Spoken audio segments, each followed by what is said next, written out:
ചൊല്ലിക്കോളൂ മാതാജി. ഹരേ കൃഷ്ണ മാതാജി. ഹരേ കൃഷ്ണ ഹരേ കൃഷ്ണ കൃഷ്ണ കൃഷ്ണ ഹരേ ഹരേ, ഹരേ രാമ രാമ രാമ ഹരേ ഹരേ, ഹരേ കൃഷ്ണ കൃഷ്ണ കൃഷ്ണ ഹരേ ഹരേ, ഹരേ രാമ രാമ രാമ ഹരേ ഹരേ, ഹരേ കൃഷ്ണ കൃഷ്ണ കൃഷ്ണ ഹരേ ഹരേ രാമ. ഇല്ല, വന്നു. ഹരേ കൃഷ്ണ മാതാജി. ഹരേ കൃഷ്ണ. ഹരേ കൃഷ്ണ മാതാജി. ഹരേ കൃഷ്ണ. ഹരേ കൃഷ്ണ മാതാജി. ഹരേ കൃഷ്ണ മാതാജി. പ്രണാം മാതാജി. ഹരേ കൃഷ്ണ. പ്രണാം മാതാജി. പ്രണാം. ഹരേ കൃഷ്ണ. ഹരേ കൃഷ്ണ മാതാജി. നാനാഞ്ചനാശലാകയാ ചക്ഷുരുന്മീലിതം യേന തസ്മൈ ശ്രീ ഗുരവേ നമഃ. ശ്രീചൈതന്യമനോഭീഷ്ടം സ്ഥാപിതം യേന ഭൂതലേ സ്വയം രൂപകഥാ മഹ്യം ദദാതി സ്വപദാമൃതം. വന്ദേഹം ശ്രീഗുരു ശ്രീയുതപദകമലം ശ്രീഗുരു വൈഷ്ണവാംശ ശ്രീരൂപം സാഗ്രജാതം സഹഗണ രഘുനാഥാന്വിതം തം സജീവം സാദ്വൈതം സാവധൂതം സർജനസഹിതം കൃഷ്ണ ചൈതന്യദേവം പാദാൻ സഹഗണ ലളിതാ ശ്രീ വിശാഖാന്വിതം പാദായ കൃഷ്ണകൃഷ്ണായ ഭൂതലേ ശ്രീമതി പതാക സ്വാമി ആചാര്യപാദായ കൃപപ്രദായിനെ ഗൗരകഥാദാമദായ കൃഷ്ണപൃഷ്ഠായ ഭൂതലേ ശ്രീമതേ ഭക്തിവേദാന്ത സ്വാമിൻ ഇതി നാമിനെ. നമസ്തേ സാരസ്വതേ നിർവിശേഷ ശൂന്യവാദി പാശ്ചാരിണേ വാഞ്ചാകൽപതരൂപശ്ച കൃപാ സിന്ധുഭ്യഃ പതിതാനാം പാവനേഭ്യോ വൈഷ്ണവേഭ്യോ നമോ നമഃ. ഹേ കൃഷ്ണ കരുണാ സിന്ധു ദീനബന്ധോ കാന്താരാധാ കാന്ത നമോസ്തുതേ. തപ്ത കാഞ്ചന ഗൗരാംഗീ രാധേ വൃന്ദാവനേശ്വരി വൃഷഭാനുസുതേ ദേവി പ്രണമാമി ഹരിപ്രിയേ. ചൈതന്യ പ്രഭു നിത്യാനന്ദ ശ്രീ അദ്വൈത ഗദാധര ശ്രീവാസാദി ഗൗരഭക്തവൃന്ദ. ഹരേ കൃഷ്ണ കൃഷ്ണ കൃഷ്ണ ഹരേ ഹരേ, ഹരേ രാമ രാമ രാമ ഹരേ ഹരേ. ഹരേ കൃഷ്ണ.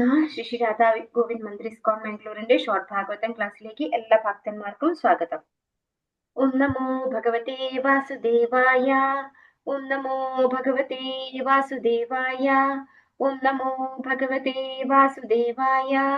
നിഗമകൽപതരോർഗളിതം ഫലം ശുഖമുഖാദമൃതദ്രവ സംയുതം പിബത ഭാഗവതം രസമാലയം മുഹുരഹോ രസികാ ഭുവി ഭാവുകാഃ. നാരായണം നമസ്കൃത്യ നരം ചൈവ നരോത്തമം ദേവീം സരസ്വതീം വ്യാസം തതോ ജയമുദീരയേത്. നഷ്ടപ്രായേഷു ഭദ്രേഷു നിത്യം ഭാഗവത സേവയാ ഭഗവതി ഉത്തമ ശ്ലോകേ ഭക്തിർഭവതി നൈഷ്ഠികീം. കൃഷ്ണായ വാസുദേവായ ദേവകീ നന്ദനായ ച നന്ദഗോപകുമാരായ ഗോവിന്ദായ നമോ നമഃ. ഹരേ കൃഷ്ണ. മദ്ഗുരോ നന്ദാനന്ദാനമോസ്തുതേ. ശ്രീമദ് ഭാഗവതം കി ജയ. ശ്രീ പ്രഭുപാദ് കി ജയ. ശ്രീമദ് ഭാഗവതം സ്കന്ധം 1 അധ്യായം 8 കുന്തി മഹാറാണിയുടെ പ്രാർത്ഥനകൾ. ശ്ലോകം 47. ഓം നമോ ഭഗവതേ വാസുദേവായ. ആഹ രാജാ ധർമ്മസുതഃ ചിന്തം പ്രാകൃതേനാത്മനാ വിപ്രാഃ സ്നേഹമോഹവശം ഗതഃ. എല്ലാവർക്കും ചൊല്ലാം. ഓം നമോ ഭഗവതേ വാസുദേവായ. ഓം നമോ ഭഗവതേ വാസുദേവായ. ആഹ രാജാ ധർമ്മസുതഃ ചിന്തയൻ സുഹൃദാം വധം.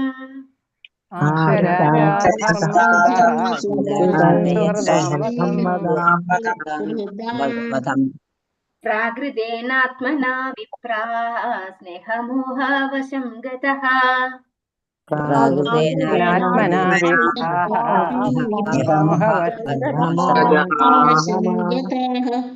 ഹരേ കൃഷ്ണ. ധർമ്മസുത ചിന്തയൻ എന്നാണ്. ഒന്നിച്ച് വായിക്കുമ്പോൾ നമുക്കത് കൂട്ടി വായിക്കാം. സ്പ്ലിറ്റ് ചെയ്ത് വായിക്കുമ്പോൾ ഇവിടെ നമുക്ക് കാണാൻ പറ്റും ധർമ്മസുത ചിന്തയൻ. ത പ്ലസ് ച ആണ് അതുകൊണ്ടാണ് നമ്മൾ സ്പ്ലിറ്റ് ചെയ്ത് വായിക്കുന്നത്.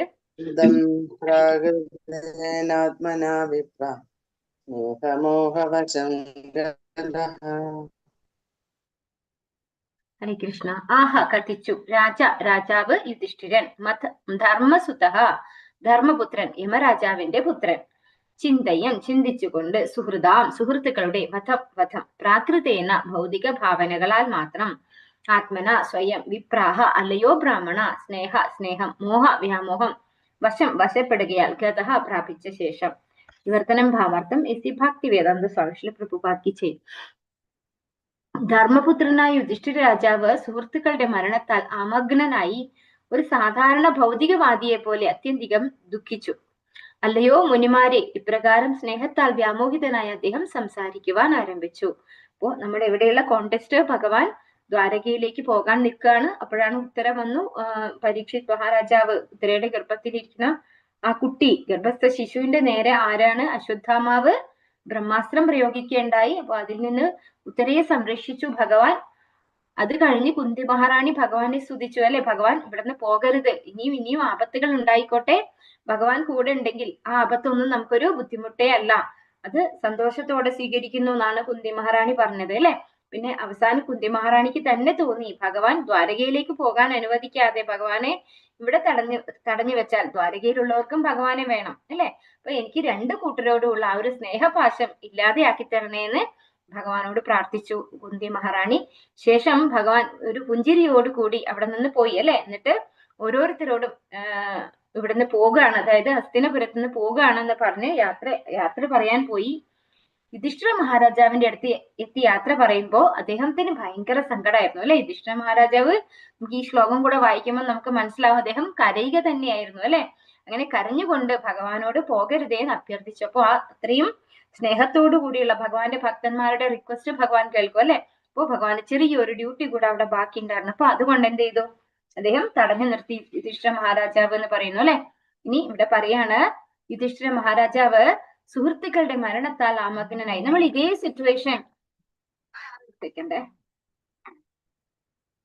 സിറ്റുവേഷൻ ഭഗവത്ഗീതയിലും കണ്ടിട്ടുണ്ട്, ഇല്ലേ.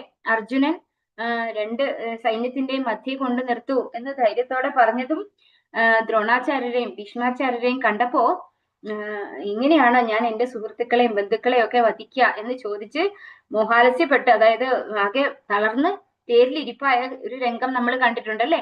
ഏതാണ്ട് അതേ ഒരു അവസ്ഥയാണ് ഇവിടെ യുധിഷ്ഠിര മഹാരാജാവിനും ഉള്ളത്. സുഹൃത്തുക്കളുടെ മരണത്തിൽ ആമഗ്നനായി, എല്ലാവരും മരണപ്പെട്ട് കഴിഞ്ഞു, അല്ലെ. അങ്ങനെ ആ ഒരു ദുഃഖത്തില് ആണ്ടുപോയിട്ട് ഒരു സാധാരണ ഭൗതികവാദിയെ പോലെ അത്യധികം ദുഃഖിച്ചു യുധിഷ്ഠിര മഹാരാജാവ് എന്നാണ് പറയുന്നത്. അല്ലയോ മുനിമാരെ, ഇപ്രകാരം സ്നേഹത്താൽ വ്യാമോഹിതനായ അദ്ദേഹം സംസാരിക്കുവാൻ ആരംഭിച്ചു. ഇവിടെ ധർമ്മസുതഃ എന്ന വാക്ക് ഉപയോഗിച്ചിരിക്കുന്നു, അല്ലെ. യമരാജാവിന്റെ പുത്രനാണ് യുധിഷ്ഠിരൻ. അപ്പോ അത്രയും ധർമ്മിഷ്ഠനാണ് അദ്ദേഹം. വിചാരിക്കുന്നു, എനിക്ക് വേണ്ടിയാണ് ഇവരൊക്കെ മരണപ്പെട്ടിരിക്കുന്നത്, ഞാനാണ് ഈ മരണത്തിനൊക്കെ ഉത്തരവാദി എന്ന് ചിന്തിച്ച് ദുഃഖത്താൽ ഇരിക്കുകയാണ്. ഇപ്രകാരം സ്നേഹത്താൽ വ്യാമോഹിതനായ അദ്ദേഹം സംസാരിക്കുവാൻ ആരംഭിച്ചു. വർത്തനം ഭാവാർത്ഥം എസി ഭക്തി വേദാന്ത സ്വാമി പ്രഭുപാദ് കി ജയ്. യുധിഷ്ഠിര രാജാവ് ഒരു സാധാരണ മനുഷ്യനെ പോലെ ദുഃഖാകുലനായി തീരുമെന്ന് പ്രതീക്ഷിക്കപ്പെടാത്തതാണെങ്കിലും അദ്ദേഹം ഭഗവത് ഇച്ഛയ്ക്ക് വശംവദനായി സാംസാരിക സ്നേഹബന്ധത്താൽ വ്യാമോഹിതനായി തീർന്നു. അപ്പൊ ഭഗവാന്റെ ഭക്തന്മാര് എപ്പോഴും എന്താണ്, ഒരു ഇൻസ്ട്രുമെന്റ് ആവുകയാണ് ചെയ്യുക, അല്ലെ. അപ്പൊ ശരിക്കും പറഞ്ഞു കഴിഞ്ഞാല് അത്രയും ധർമ്മിഷ്ഠനായിട്ടുള്ള രാജാവാണ് യുധിഷ്ഠിരൻ. അദ്ദേഹം ഒരു സാധാരണ മനുഷ്യനല്ല, അല്ലെ. ഭഗവാന്റെ ശുദ്ധഭക്തന്മാരാണ്, നേരത്തെയും നമ്മൾ കണ്ടു, ഭഗവാന്റെ ഭക്തന്മാരാണ് പാണ്ഡവരൊക്കെ എന്ന്. അപ്പോ അങ്ങനെയുള്ള യുധിഷ്ഠിരന് ഒരു സാംസാരിക സ്നേഹബന്ധത്താൽ വ്യാമോഹിതനായി തീർന്നു എന്ന് പറയുമ്പോ അതിന്റെ കാരണം എന്താണ്? ഭഗവാന്റെ ഇച്ഛ തന്നെയാണ് ഇവിടെ പ്രഭുപാദർ നമുക്ക് പറയുന്നു. അദ്ദേഹം ഭഗവത് ഇച്ഛയ്ക്ക് വശംവദനായി സാംസാരിക സ്നേഹബന്ധത്താൽ വ്യാമോഹിതനായി തീർന്നു. അർജുനൻ വ്യാമോഹിതനായി കാണപ്പെട്ടതുപോലെ. അപ്പോ ഇവിടെ ശ്രീ പ്രഭുപാദരും പറയുന്നു, അർജുനൻ എങ്ങനെയാണോ ഭഗവത്ഗീത പറഞ്ഞു തരാൻ ഒരു ഇൻസ്ട്രുമെന്റ് ആയിക്കൊണ്ട് വ്യാമോഹിതനായത്, അതുപോലെ ഇവിടെ ഭീമദേവനാൽ ഒരു വിഷ്ണു സഹസ്രനാമ സ്തോത്രം, അല്ലെ, അത് നമുക്ക് തരാൻ വേണ്ടിയിട്ടാണ് ഈ ഒരു ലീല ഭഗവാൻ യുധിഷ്ഠിരനിലൂടെ ചെയ്യുന്നത്. ജീവാത്മാവ് ശരീരമോ മനസ്സോ അല്ല, മറിച്ച് ജീവിതത്തിന്റെ ഭൗതിക ധാരണകൾക്ക് അതീന്ദ്രിയനാണെന്ന് തിരിച്ചറിവുള്ള ഒരു വ്യക്തി ശരിക്കും മനസ്സിലാക്കുന്നു. ശരീരത്തെ അടിസ്ഥാനപ്പെടുത്തിയാണ് ഒരു സാമാന്യ വ്യക്തി ഹിംസയെയും അഹിംസയെയും സംബന്ധിച്ച് ചിന്തിക്കുന്നത്. എന്നാൽ അത് ഒരു തരത്തിലുള്ള മതിവിഭ്രമമാകുന്നു. ഓരോരുത്തരും അവരവരുടേതായ തൊഴിൽപരമായ ധർമ്മങ്ങൾക്കനുസരിച്ച് കർത്തവ്യബദ്ധരാണ്. പ്രതിയോഗി ആര് തന്നെ ആയാലും ശരി, ശരിയായ കാരണത്തിനായി യുദ്ധം ചെയ്യാൻ ഒരു ക്ഷത്രിയൻ ബാധ്യസ്ഥനാണ്. അത്തരം കർത്തവ്യ നിർവഹണ വേളയിൽ ജീവാത്മാവിന്റെ ബാഹ്യവസ്ത്രം മാത്രമായ ഭൗതിക ശരീരത്തിന്റെ നാശത്തെക്കുറിച്ചോർത്ത് ഒരുവൻ അസ്വസ്ഥനാകരുത്. ഇവയൊക്കെ യുധിഷ്ഠിര രാജാവിന് നല്ലവണ്ണം അറിവുള്ളതാണെങ്കിലും ഭഗവത് ഇച്ഛയാൽ അദ്ദേഹം വെറും ഒരു സാധാരണ മനുഷ്യനെ പോലെ ആയിത്തീർന്നു. എന്തെന്നാൽ ഈ മതിവിഭ്രമത്തിന് പിന്നിൽ മറ്റൊരു മഹത്തായ ആശയമുണ്ടായിരുന്നു. അപ്പോൾ ഇവിടെ എന്താ പറയുന്നത്? ഒരു ജീവാത്മാവ് എന്ന് പറയുന്നത് ശരീരമോ മനസ്സോ അല്ല, അതിനപ്പുറത്ത് എന്താണ്? നമ്മളൊക്കെ അതീന്ദ്രിയരാണ് അല്ലെ, ജീവഭൂത സനാതനഹ ഭഗവാൻ പറയുന്നുണ്ട് അല്ലെ. അതാണ് ഓരോ ജീവാത്മാവും. അപ്പൊ അതീന്ദ്രിയനാണ് എന്ന് ഒരു തിരിച്ചറിവുള്ള വ്യക്തി ശരിക്കും മനസ്സിലാക്കുന്നു. ഇവിടെ യുധിഷ്ഠിര മഹാരാജാവ് ഭഗവാന്റെ ശുദ്ധ ഭക്തനാണ്. അദ്ദേഹത്തിന് ഈ കാര്യങ്ങളൊക്കെ വളരെ വ്യക്തമായ അറിവുള്ളതുമാണ്. എന്നിട്ടും അദ്ദേഹം ദുഃഖിതനാകുന്നു. മറ്റുള്ള രാജാക്കന്മാരും ബന്ധുക്കളും ഒക്കെ എനിക്ക് വേണ്ടി മരണപ്പെട്ടതാണെന്ന് വിചാരിച്ചുകൊണ്ട് അദ്ദേഹം ദുഃഖിതനാവുകയാണ് ചെയ്യുന്നത്. ശരീരത്തെ അടിസ്ഥാനപ്പെടുത്തിയാണ് ഒരു സാമാന്യ വ്യക്തി ഹിംസയെയും അഹിംസയെയും സംബന്ധിച്ച് ചിന്തിക്കുന്നത്. അതായത് നമ്മൾ ഒരാളുടെ മരണം അല്ലെങ്കിൽ അഹിംസ അല്ലെ, ഇതെന്താണ്? ഒരാളെ കൊല്ലുക അല്ലെങ്കിൽ കൊല്ലാണ്ടിരിക്കുക, ഈ രണ്ട് കാര്യങ്ങളും നമ്മൾ ചിന്തിക്കുന്നത് ശരീരബോധത്തിലാണ്. ശരീരത്തിന് മാത്രമാണ് ഈ പറയുന്ന ഹിംസയും അഹിംസയും ബാധിക്കുന്നുള്ളൂ. ഇത് ഒരു തരത്തിലുള്ള മതിവിഭ്രമമാകുന്നു എന്നാണ് പറയുന്നത്. നമ്മുടെ തൊഴിൽപരമായ കർത്തവ്യത്തിൽ നിന്ന് ഒരു കാരണവശാലും വ്യതിചലിക്കാൻ പാടില്ല. ഇവിടെ യുദ്ധം നടന്നിരിക്കുന്നത് എന്തിന്റെ ബേസിലാണ്? രാജ്യങ്ങൾ തമ്മിലുള്ള യുദ്ധം ധർമ്മയുദ്ധമായിരുന്നു അല്ലെ, ഭഗവാന്റെ ഇച്ഛപ്രകാരം നടന്ന യുദ്ധമാണ്. ഒരു ക്ഷത്രിയൻ അതില് പങ്കുകൊള്ളുക എന്നുള്ളത് വളരെ അത്യന്താപേക്ഷിതമാണ്. അവർക്ക് പറഞ്ഞിട്ടുള്ളതാണ് ഈ യുദ്ധം എന്ന് പറയുന്നത്. യുദ്ധം തുടങ്ങിക്കഴിഞ്ഞാൽ എന്തായിരിക്കും? ആരെങ്കിലും ഒക്കെ ആയിട്ട് മരണപ്പെടും അല്ലെ. അതിലൊരിക്കലും ആരും വ്യാമോഹിതരാകാൻ പാടില്ല. ഈ പറയുന്ന ക്ഷത്രിയരായിട്ടുള്ള ആളുകള് വ്യാമോഹിതരായി തീരാൻ പാടില്ല. അപ്പോ ഇവിടെ പറയുന്നു, ഇതൊക്കെ വളരെ നന്നായിട്ട് അറിവുള്ളയാളാണ് യുധിഷ്ഠിരനെങ്കിലും ഭഗവാന്റെ ഇച്ഛപ്രകാരം അദ്ദേഹം ഒരു സാധാരണ മനുഷ്യനെ പോലെ ആയിത്തീർന്നു. എന്തെന്നാൽ ഈ മതിവിഭ്രമത്തിന് പിന്നിൽ ഒരു മഹത്തായ ആശയമുണ്ടായിരുന്നു. അപ്പൊ ഇതിന്റെ പിന്നിൽ ഒരു കൃത്യമായ ലക്ഷ്യമുണ്ടായിരുന്നു ഭഗവാന്. അർജുനൻ സ്വയം ഭഗവാനാൽ ഉപദേശിക്കപ്പെട്ടതുപോലെ യുധിഷ്ഠിര രാജൻ ഭീഷ്മദേവനാൽ ഉപദേശിക്കപ്പെടുന്നതായിരിക്കും. അപ്പോ ഇനി യുധിഷ്ഠിരനെ ഉപദേശിക്കേണ്ടത് ഭീഷ്മദേവനാണ്.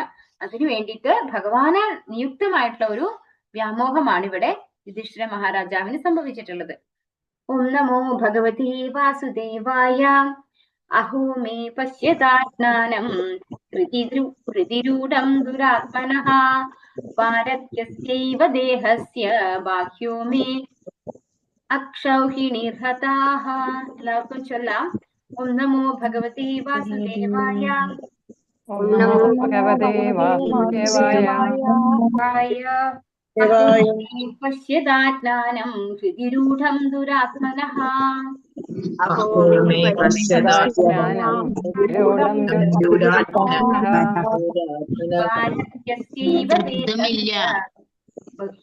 ശബ്ദമില്ല.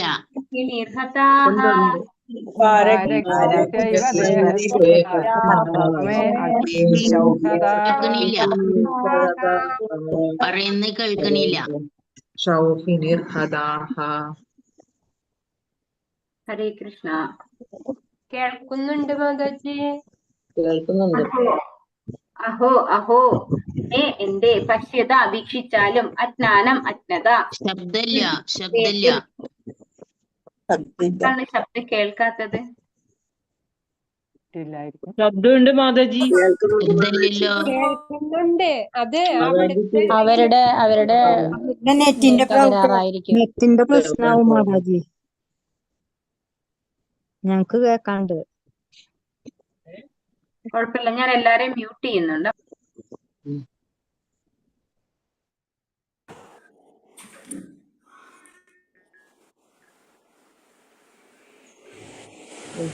അഹോ അഹോ മേ എന്റെ പശ്യത വീക്ഷിച്ചാലും അജ്ഞാനം അജ്ഞത ഹൃദയത്തിൽ ചെയ്യുന്ന ദുരാത്മനഃ ദുരാത്മാവിന്റെ പാരക്യസ്യ മറ്റുള്ളവരെ ഉദ്ദേശിച്ചുള്ള ഏവ നിശ്ചയമായും ദേഹസ്യ ശരീരത്തിന്റെ ബഹ്യഃ അനേകമനേകം മേ ഞാൻ മുഖേന അക്ഷൗഹിണി യുദ്ധസേനാ വ്യൂഹങ്ങൾ ഹതാഹ വധിക്കപ്പെട്ടു. വർത്തനം ഭാവാർത്ഥം എസ് ഭക്തി വേദാന്ത സ്വാമി ശ്രീല പ്രഭുപാദ് കി ജയ്.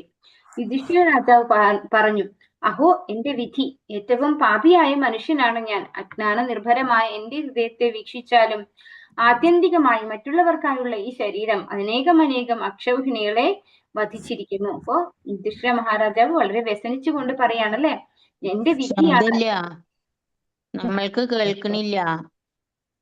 മാത്തിന്റെ നെറ്റിന്റെ പ്രോബ്ലം ആവും. അത് വോയിസേ മാതാജി ബാക്കി നല്ല രീതിയിൽ കേൾക്കുന്നുണ്ട്. കേൾക്കുന്നുണ്ട്. ബാക്കി എല്ലാവർക്കും നല്ല രീതിയിൽ കേൾക്കുന്നുണ്ട്. ഹരേ കൃഷ്ണ. അപ്പൊ യുധിഷ്ഠിര രാജാവ് പറയുന്നു, എന്റെ വിധിയാണ്, ഏറ്റവും മഹാപാപിയായ മനുഷ്യനാണ് ഞാൻ. എന്റെ അജ്ഞാന നിർഭരമായ ഹൃദയത്തെ വീക്ഷിച്ചാലും, അതായത് അത്രയും അജ്ഞാനത്തോടു കൂടിയുള്ള ഹൃദയത്തെ വീക്ഷിച്ചാലും ആത്യന്തികമായി മറ്റുള്ളവർക്കായുള്ള ഈ ശരീരം, അതായത് ഒരു രാജാവ് എന്തിനു വേണ്ടിയിട്ടാണ് ശരിക്കും പ്രവർത്തിക്കുന്നത്? രാജ്യത്തുള്ള മറ്റുള്ള ജനങ്ങൾക്ക് വേണ്ടിയിട്ടാണ് അല്ലെ? അപ്പൊ അങ്ങനെയുള്ള ഈ ശരീരം അനേകം അക്ഷൗഹിണികളെ വധിച്ചിരിക്കുന്നു. ഒരു അക്ഷൗഹിണി പറയുന്നത് ഇവിടെ കൃത്യമായിട്ട് പറഞ്ഞു തരുന്നുണ്ട്. അപ്പൊ അത്രയും ഒരുപാട് അക്ഷൗഹിണികളെ വധിച്ചിരിക്കുന്നു ഞാൻ, എന്റെ സൗഖ്യത്തിനായിട്ട് അല്ലെങ്കിൽ എന്റെ ആവശ്യത്തിനായിക്കൊണ്ട് ഒരുപാട് പേരെ ഞാൻ വധിച്ചിരിക്കുന്നു എന്നാണ് യുധിഷ്ഠിര മഹാരാജാവ് വ്യസനിച്ചുകൊണ്ട് പറയുന്നത്. ഭാവാർത്ഥം എസി ഭക്തി വേദാന്ത സ്വാമിശ്രീ പ്രഭുപാദ് കിച്ചി 28,870 രഥങ്ങൾ. അതായത് ഒരു അക്ഷൗഹിണിയുടെ കാര്യമാണ് പറയുന്നത്. അതിൽ ഇത്രയും കാര്യങ്ങളുണ്ട്. ഒന്ന്, 21,870 രഥങ്ങളുണ്ട്. 21,870 കരിവീരന്മാർ, അതായത് ആനകള്, ആനപ്പട. അതായത് മറ്റേത് രഥങ്ങൾ പറയുന്നത് കുതിരയെ പൂട്ടിയ രഥങ്ങളാണ്. ഈ 21,870 കരിവീരന്മാർ പറഞ്ഞു കഴിഞ്ഞാല് ആനകളാണ്. 1,09,350 കാലാൾപ്പട. അപ്പം ഇത്രയും ആളുകള് കാലാൾപ്പടയായിട്ടുണ്ടാകും. എത്രയാണ്? 1,09,350. ഇതൊക്കെ 9ന്റെ അല്ലെങ്കിൽ 18ന്റെ മൾട്ടിപ്പിൾസ് ആയിരിക്കും കേട്ടോ. നമ്മൾ നോക്കിക്കഴിഞ്ഞാൽ ഈ 108 എന്ന് പറയുന്നത് ഇതിലൊക്കെ ഉള്ള ശബ്ദമില്ലാത്ത കാലാൾപ്പട, പിന്നെ 65,610 അശ്വസേന എന്നിവ ഉൾപ്പെടുന്ന ബൃഹത്തായ സേനാവ്യൂഹത്തെയാണ് അക്ഷൗഹിണി എന്ന് വിശേഷിപ്പിക്കുന്നത്. അതായത് ഒരു അക്ഷൗഹിണിയിൽ ഇത്രയും ഉണ്ടാവും. എന്തൊക്കെയാണ്? 21,870 രഥങ്ങൾ, 21,870 രഥം ഉണ്ടാവും. 21,870 ആനകൾ ഉണ്ടാകും. 150 കാലാൾപ്പട ഉണ്ടാകും.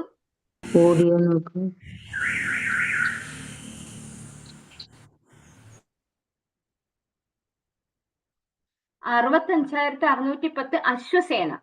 അങ്ങനെ, അതായത് അശ്വത്തിൽ ഒരു സിംഗിൾ അശ്വത്തിന്റെ മുകളിൽ ഒരു സേനാധിപൻ അല്ലെങ്കിൽ ഒരു യോദ്ധാവ്, ആ രീതിയിലാണ് അശ്വസേന പറയുന്നത്. അപ്പൊ അങ്ങനെ 65,610 അശ്വസേന, ഇങ്ങനെ ഇത്രയും ഉൾപ്പെടുന്ന ഒരു ബൃഹത്തായ സേനാവ്യൂഹത്തെയാണ് അക്ഷൗഹിണി എന്ന് വിശേഷിപ്പിക്കുന്നത്. ഇങ്ങനെയുള്ള 18 അക്ഷൗഹിണി പടയാണ് മഹാഭാരത യുദ്ധത്തിൽ. നമ്മൾ നോക്കിക്കഴിഞ്ഞാൽ എല്ലാം ഒരു 18, 108, ഇത് വളരെ ഇമ്പോർട്ടന്റ് ആണ്. അപ്പൊ ഇത് അവിടെ കാണാൻ പറ്റും. 18 അക്ഷൗഹിണി പട, 18 ദിവസമാണ് മഹാഭാരത യുദ്ധം. ഇതിനൊക്കെ ഒരു എന്താ പറയാ വിശേഷമുണ്ട്. അതുകൊണ്ടാണ് നമ്മളോട് 108 മുത്ത് ജപിക്കാൻ പറയുന്നത് അല്ലെ. അതിനൊക്കെ ഒരു വിശേഷമുണ്ട്. അത് ഇമ്പോർട്ടന്റ് ആണ്. അപ്പൊ അങ്ങനെയുള്ള 18 അക്ഷൗഹിണി പടയില് 11 അക്ഷൗഹിണി ദുര്യോധനന്റെ പക്ഷത്തും, അതുപോലെ 7 അക്ഷൗഹിണി പട യുധിഷ്ഠിരന്റെ പക്ഷത്ത്, അർജുനന്റെ ഭാഗത്തായിട്ടും ഉണ്ടായിരുന്നു. ഇങ്ങനെയുള്ള 18 അക്ഷൗഹിണി പടയും കൊല്ലപ്പെട്ടിരിക്കുന്നു ഇവിടെ ഈ മഹാഭാരത യുദ്ധത്തില്. കുരുക്ഷേത്ര യുദ്ധക്കളത്തിൽ നിരവധി അക്ഷൗഹിണികൾ കൊല്ലപ്പെട്ടു. ഭൂമിയിലെ ഏറ്റവും ധർമ്മിഷ്ഠനായ രാജാവായതിനാൽ യുധിഷ്ഠിരൻ അസംഖ്യം ജീവാത്മാക്കളുടെ അപ്രകാരമുള്ള വധത്തിന്റെ ഉത്തരവാദിത്വം സ്വയം ഏറ്റെടുക്കുന്നു. എന്തെന്നാൽ അദ്ദേഹത്തെ സിംഹാസനത്തിൽ പുനഃസ്ഥാപിക്കാനായിട്ടായിരുന്നു യുദ്ധം നടത്തപ്പെട്ടത്. ഈ ശരീരം എന്തു തന്നെ ആയാലും മറ്റുള്ളവർക്ക് വേണ്ടിയുള്ളതാകുന്നു. ശരീരത്തിൽ ജീവൻ ഉള്ളിടത്തോളം കാലം അത് മറ്റുള്ളവരുടെ സേവനത്തിനെ ഉദ്ദേശിച്ചുള്ളതാകുന്നു. എപ്പോൾ അത് മൃതമാകുന്നുവോ അത് ശ്വാനന്മാരാലും ചെന്നായ്ക്കളാലും കൃമികളാലും ഭക്ഷിക്കപ്പെടാൻ ഉദ്ദേശിച്ചുള്ളതാകുന്നു. അത്തരമൊരു താത്കാലിക ശരീരത്തിനു വേണ്ടി ഇത്രയും വിപുലമായ കൂട്ടക്കുരുതി നടത്തപ്പെട്ടു എന്നതിൽ അദ്ദേഹം അത്യധികം ഖേദിച്ചു. അപ്പൊ നമുക്ക് ഇവിടെ വ്യക്തമായിട്ട് മനസ്സിലാവാണ് അല്ലെ, യുധിഷ്ഠിരൻ എന്തുകൊണ്ടാണ് വ്യസനിക്കുന്നത്? ഇത്രയും ബൃഹത്തായ അക്ഷൗഹിണി, ഒന്നല്ല 18 അക്ഷൗഹിണി പടകളാണ് ആ ഒരു യുദ്ധത്തിൽ കൊല്ലപ്പെട്ടിരിക്കുന്നത്. അതും അതായത് യുധിഷ്ഠിര മഹാരാജാവിനെ സിംഹാസനത്തിൽ ഇരുത്താൻ വേണ്ടിയിട്ട് അല്ലെങ്കിൽ രാജാവാക്കാൻ വേണ്ടിയിട്ടാണ് ഈ യുദ്ധം നടന്നത് എന്ന് ആര് ചിന്തിക്കുന്നു? യുധിഷ്ഠിരൻ ചിന്തിക്കുന്നു അല്ലെ. ഈ ശരീരം എന്ന് പറയുന്നത്, എന്റെ ഈ ശരീരം എന്ന് പറയുന്നത് എന്താണ്? എന്തിനു വേണ്ടിയുള്ളതാണ്? മറ്റുള്ളവർക്ക് സേവനം ചെയ്യാനുള്ളതാണ്. ഞാനാണ് ഇത്രയും ജനങ്ങളെ വധിച്ചിരിക്കുന്നത് എന്റെ സുഖത്തിന് വേണ്ടിയിട്ട് അല്ലെ. ഈ ശരീരമാണെങ്കിലോ അത് മൃതമായി കഴിഞ്ഞാൽ ശ്വാനന്മാർക്കും ചെന്നായ്ക്കളാലും കൃമികളാലും ഒക്കെ ഭക്ഷിക്കപ്പെടാൻ ഉദ്ദേശിച്ചുള്ളതാകുന്നു. നമ്മൾ ജീവൻ ഉള്ളിടത്തോളം നമ്മൾ എന്ത് ചെയ്യണം? മറ്റുള്ളവർക്ക് സേവനം ചെയ്യാണ് വേണ്ടത്. അപ്പൊ അങ്ങനെയുള്ള മറ്റുള്ളവർക്ക് സേവനം ചെയ്യേണ്ട ഞാൻ ഇത്രയും പേരെയാണ് വധിച്ചിരിക്കുന്നത് എന്നുള്ള ഒരു ചിന്തയാണ് യുധിഷ്ഠിരന് വിഷമം കൊടുക്കുന്നത്. ഇപ്പോ ഓം നമോ ഭഗവതേ വാസുദേവായ ബാലദ്വിജ സുഹൃന്മിത്ര പിതൃഭ്രാതൃ ഗുരുദ്രുഹഃ നമേ സ്യാനിരയാൻ മോക്ഷോ ഹ്യഭിവർഷായുതായുതൈഃ. എല്ലാവർക്കും ചൊല്ലാം. ഓം നമോ ഭഗവതേ വാസുദേവായ ഓം നമോ ഭഗവതേ വാസുദേവായ ബാലദ്വിജ സുഹൃന്മിത്ര പിതൃഭ്രാതൃ ഗുരുദ്രുഹഃ ബാലദ്വിജ സുഹൃന്മിത്ര നമേ ജ്ഞാനിരയാൻ മോക്ഷോ ഹ്യഭിവർഷായുതായുതൈഃ.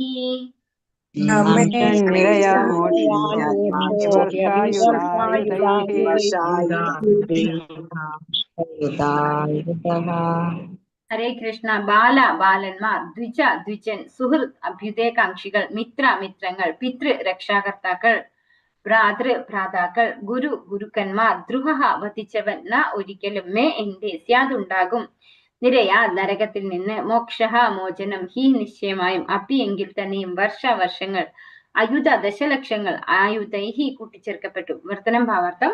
എസി ഭക്തി വേദാന്ത സ്വാമി പ്രഭുപാദ് കി ജയ്. ഞാൻ നിരവധി കുമാരന്മാരെയും ബ്രാഹ്മണരെയും അഭ്യുദയകാംക്ഷികളെയും മിത്രങ്ങളെയും രക്ഷിതാക്കളെയും ഗുരുക്കന്മാരെയും സഹോദരങ്ങളെയും വധിച്ചിരിക്കുന്നു. ആകയാൽ ദശലക്ഷക്കണക്കിന് വർഷങ്ങൾ അവിടെ ജീവിച്ചാലും ഈ പാപങ്ങൾക്കായി കാത്തിരിക്കുന്ന നരകത്തിൽ നിന്നും എനിക്ക് ഒരിക്കലും മോചനം ഉണ്ടാവുകയില്ല.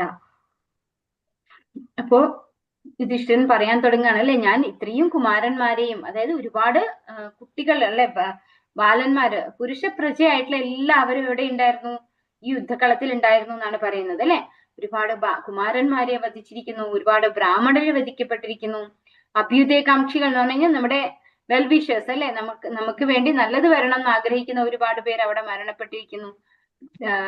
മിത്രങ്ങളായിട്ടുള്ളവര്, രക്ഷിതാക്കൾ, അല്ലെ, അച്ഛന്റെ പോലെയുള്ളവരും മാമന്മാരും അങ്ങനെയുള്ള ആളുകളൊക്കെ അവിടെ മരണപ്പെട്ടിരിക്കുന്നു. ഗുരുക്കന്മാര്, ദ്രോണാചാര്യർ വധിക്കപ്പെട്ടിരിക്കുന്നു. സഹോദരങ്ങൾ, ഇപ്പോ ദുര്യോധനാദികൾ ഒക്കെയും ആരാണ്?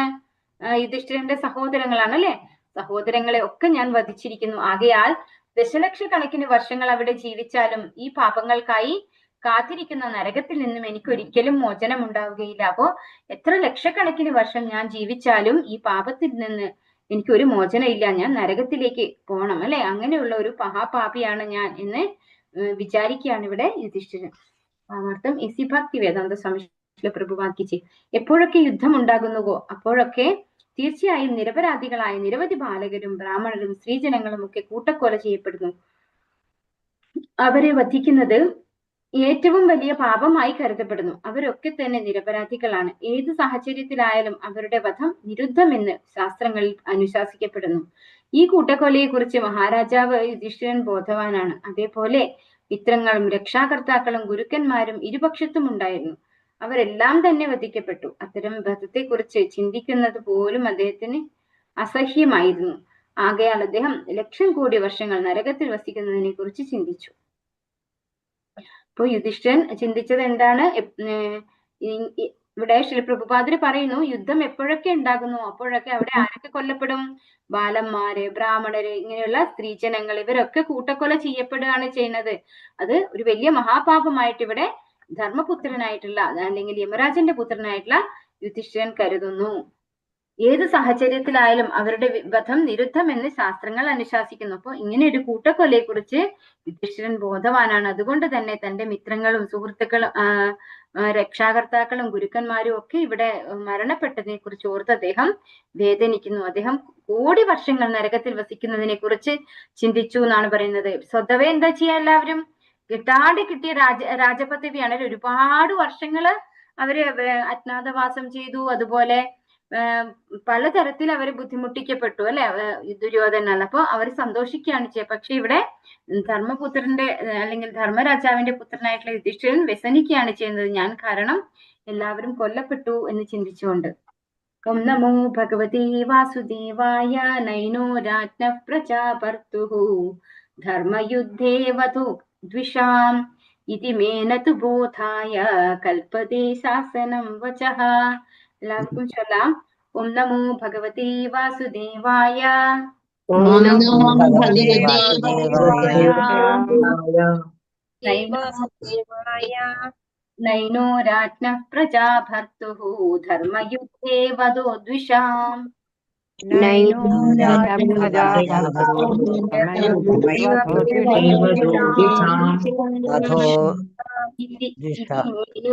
इति मेनु तु बोधाय कल्पते शासनं वचः. ബോധായ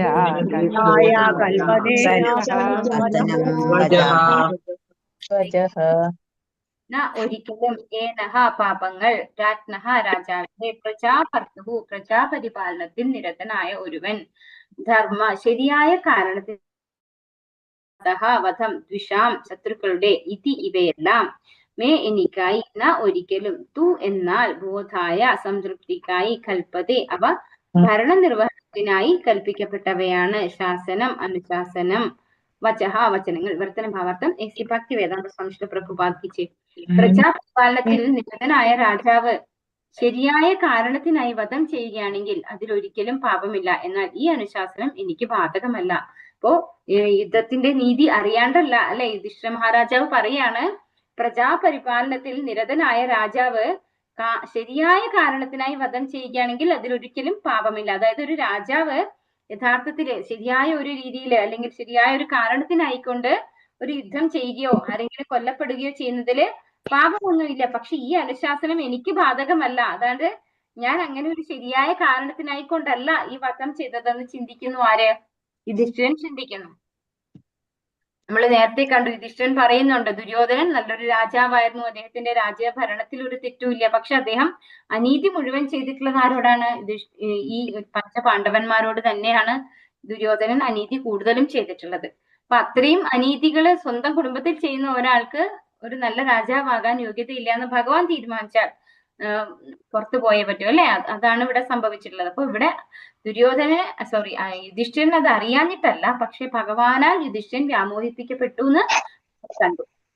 ഭാവാർത്ഥം എസ് ഭക്തി വേദാന്ത സ്വാമി പ്രഭുപാദിച്ച്. മഹാരാജാവ് യുധിഷ്ഠിരൻ യഥാർത്ഥത്തിൽ രാജ്യഭരണത്തിൽ ഏർപ്പെട്ടിരുന്നില്ല. ദുര്യോധനൻ പ്രജകൾക്ക് ഹാനി സംഭവിക്കാത്ത വിധത്തിൽ നല്ലവണ്ണം ഭരണം നിർവഹിച്ചിരുന്നു. എന്നിട്ടും സ്വകീയ നേട്ടത്തിനായി ദുര്യോധനന്റെ അധീനതയിൽ നിന്നും രാജ്യം വീണ്ടെടുക്കാൻ അസംഖ്യം ജീവാത്മാക്കളുടെ മരണത്തിൽ താൻ നിമിത്തമായി എന്ന് യുധിഷ്ഠിര മഹാരാജാവ് ചിന്തിച്ചു. ഭരണത്തിന്റെ ഭാഗമായല്ല വധം നടത്തപ്പെട്ടത്, എന്നാൽ സ്വന്തം അധികാര ഉന്നമനത്തിനായിട്ടാണ് അവ നിർവഹിക്കപ്പെട്ടത്. ആകയാൽ എല്ലാ പാപങ്ങൾക്കും ഉത്തരവാദി താൻ തന്നെയാണെന്ന് ചിന്തിച്ചു. ഇപ്പോ നമ്മൾ പറഞ്ഞതുപോലെ തന്നെ ഇവിടെ പ്രഭുപാദർ പറയാണ്, ദുര്യോധനൻ പ്രജകൾക്കൊരു ഒരു കുഴപ്പമുണ്ടാവുന്ന വിധത്തിലായിരുന്നില്ല രാജ്യം ഭരിച്ചത്. അതുകൊണ്ട് തന്നെ അവരെയൊക്കെ വധിച്ചിട്ട് ഈ രാജ്യം നേടിയെടുക്കേണ്ടതിന്റെ ഒരാവശ്യവും ഉണ്ടായില്ല. ശരിക്കും എനിക്ക് രാജാവാകാൻ വേണ്ടിയിട്ട്, അതായത് യുധിഷ്ഠിരൻ രാജാവാകാൻ വേണ്ടിയിട്ടാണ് ഇത്രയും ആൾക്കാര് കൊല്ലപ്പെട്ടത് എന്ന് യുധിഷ്ഠിര മഹാരാജാവ് ചിന്തിക്കുന്നു. അത് ഒരിക്കലും ഭരണത്തിന്റെ ഭാഗമായിട്ടല്ല. അതുകൊണ്ട് തന്നെ അതായത് യുധിഷ്ഠിരൻ രാജാവാകുക എന്നുള്ളത് ഒരു ഭരണത്തിന്റെ ആവശ്യമായിരുന്നില്ല എന്നാണ് യുധിഷ്ഠിര മഹാരാജാവ് ഇവിടെ ചിന്തിക്കുന്നത്. എന്നാൽ സ്വന്തം അധികാര ഉന്നമനത്തിനായിട്ടാണ് അവ നിർവഹിക്കപ്പെട്ടത്. അപ്പോ അധികാരം യുധിഷ്ഠിരന് കിട്ടാൻ വേണ്ടിയാണ് ഈ യുദ്ധം സംഭവിച്ചത് എന്ന് യുധിഷ്ഠിരൻ ചിന്തിക്കുന്നു. ആകയാൽ എല്ലാ പാപങ്ങൾക്കും ഉത്തരവാദി താൻ തന്നെയാണെന്ന് അദ്ദേഹം ചിന്തിച്ചു. അപ്പോ ഈ ആളുകളൊക്കെയും ഈ യുദ്ധത്തിൽ കൊല്ലപ്പെട്ടിരിക്കുന്നത് താൻ കാരണമാണ് എന്നിവിടെ യുധിഷ്ഠിര മഹാരാജാവ് ചിന്തിക്കുകയാണ്. ഹരേ കൃഷ്ണ കൃഷ്ണ കൃഷ്ണ ഹരേ ഹരേ ഹരേ പഞ്ചകൽപതരൂപശ്ച കൃപാ സിന്ധു പ്രേവചാപതിതാനം പാവനേഭ്യോ വൈഷ്ണവേഭ്യോ നമോ നമഃ. अनंत कोटि वैष्णव वृंद की जय, श्री प्रभुपाद की जय, गुरु महाराज की जय, नित्य गौर प्रेमानंदे हरि हरि बोल. हरे कृष्णा सर्व हरे कृष्णा